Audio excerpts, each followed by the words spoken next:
How do you build a big space program? You start with something small. Very small. Nanosatellites known as CubeSats can be as compact as a Rubik's Cube, but for emerging spacefaring nations, they offer an affordable way to develop technology, train scientists and engineers, and foster the international partnerships necessary to build a stable space infrastructure. Pretty impressive for something the size of a paperweight.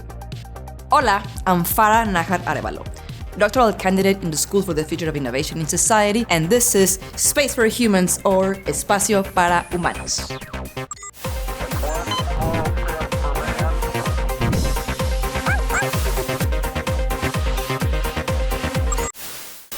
In a previous episode, we explored Mexico's and Argentina's history in space, the creation of the Latin American and Caribbean Space Agency, and how the growing space industry is benefiting these regions. If you haven't watched it yet, check it out after watching this video. But how does a country without a long history in spaceflight start building the expertise they need? For Mexico and Argentina, it started with CubeSats. But what is a CubeSat? To answer this question, we're gonna go to our regular host, Dr. Eric Stribling. Thanks, Farah. CubeSats are small satellites, or nanosatellites, that are standardized in both size and weight. CubeSats are described in units of U's. So a 1U CubeSat is a 10-centimeter box. Keeping satellites to the standard box size makes it very easy for launch providers to offer them a lift on existing launches and then deploy them into low Earth orbit. Kind of like an Uber, but for little satellites. The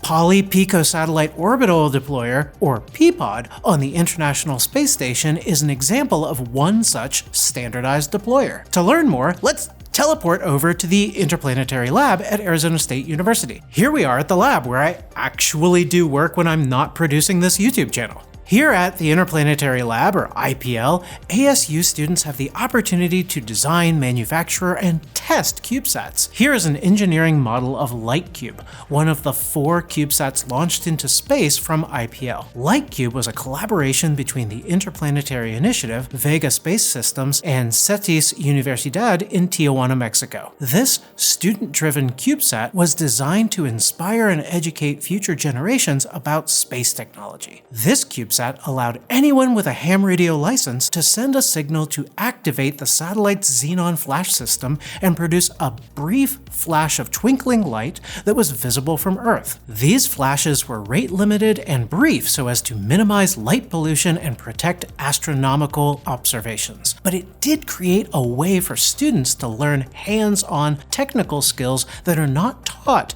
in a classical engineering education. We currently have 2 more CubeSats in the pipeline, and what's great about CubeSats is that they are relatively cheap to manufacture and can be built from off-the-shelf components. They make access to space much cheaper, opening new opportunities for universities, startups, and emerging spacefaring nations. Which brings us back to Mexico and Argentina. Both countries are leaders in Latin America that have leveraged CubeSats to fuel their first journey to space and help them to establish the technological infrastructure to keep going back. Mexico's space program is young. The Mexican Space Agency, AAM, was recently established in 2010. And while Mexico had strong engineering and science programs, the country lacked prior experience in building and operating satellites. So, universities stepped up to play a key role in the early development of Mexico's space infrastructure. Mexico's breakthrough mission was AztecSat-1, their first CubeSat to operate in orbit. AztecSat-1 launched in 2019 in collaboration with NASA and Universidad Popular Autónoma del Estado de Puebla, and tested a novel method for satellite-to-satellite communications. This success kicked off a pipeline of academic CubeSat projects. Currently in development is Pacal Colibrí, a 3U CubeSat designed by Universidad Panamericana, which will study upper atmosphere density to improve space debris mitigation. And the future AztecSat constellation will be a multi-satellite system aimed at tracking marine life and supporting environmental conservation. These CubeSat missions serve a dual purpose: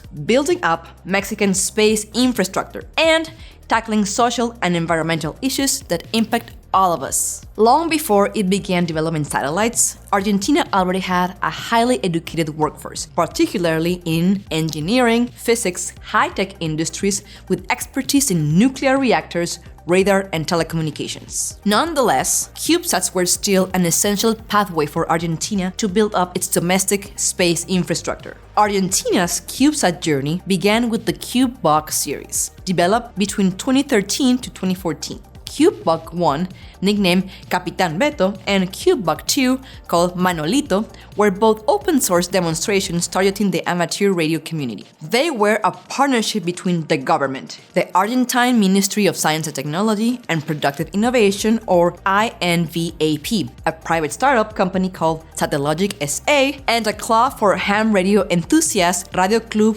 Bariloche. While the CubeBugs did support the ham radio community, they were especially important as a way for Argentina to test domestic satellite hardware. Things like reaction wheels used to orient a satellite and sun tracking cameras. The later CubeSat-1, called Tita, tested out an Earth observation telescope. What they learned from this test helped Satellogic establish itself as an Earth observation satellite provider. Today, Satellogic operates a large commercial Earth observation constellation, but that would never have been possible without the collaboration between private industry and the Argentine government. You might also want to know that these little satellite nicknames are all Argentine in-jokes. Capitán Beto is a character from a famous song by Luis Alberto Spinetta. The song El Anillo de Capitán Beto, The Ring of Captain Beto, tells the story of a former bus driver who became a space explorer. Manolito is a character from Mafalda, an Argentine comic strip by Kino. And lastly, Tita refers to Tita Merelo,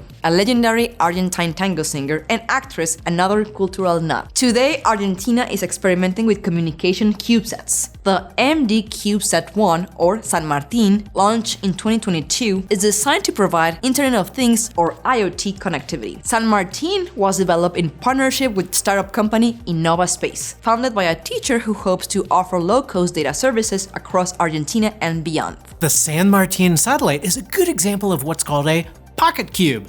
Pocket cubes are about 8 times smaller than CubeSats. But hey, I can think of another pretty powerful communication device that fits in my pocket. Hola? Important to both Mexico and Argentina's pathways is the use of international partnerships. Mexican universities work closely with NASA. Argentina's first major satellite, SAC-B, in 1996, was built by INVAP in collaboration with NASA. And Argentina collaborated with Russia, China, and European launch providers to get its early CubeSats into orbit. For many emerging spacefaring nations, CubeSats have been the entry point, offering an affordable way to test out new technologies and build an engineering workforce. International partnerships are key, as they provide access to mentoring, cost-sharing, and launch vehicles. Mexico and Argentina are two Latin American countries that have built CubeSat programs in different ways. Mexico started with the educational sector, building direct collaboration with NASA, while Argentina combined government support with private sector startup companies. CubeSats can offer a stepping stone toward larger, more sophisticated satellite programs, but they can also be quite powerful in their own constellations, especially for Earth observation and telecommunications. They are an essential part of making space for everyone. So remember, if you want to build something big, it often helps to start with something small.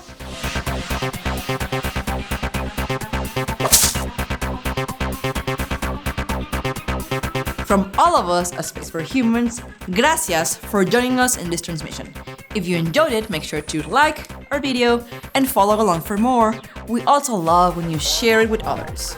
Let's solve problems together. Honestly, if you can just solve my Rubik's Cube, please put that in the comments below. Tango. Oh my God.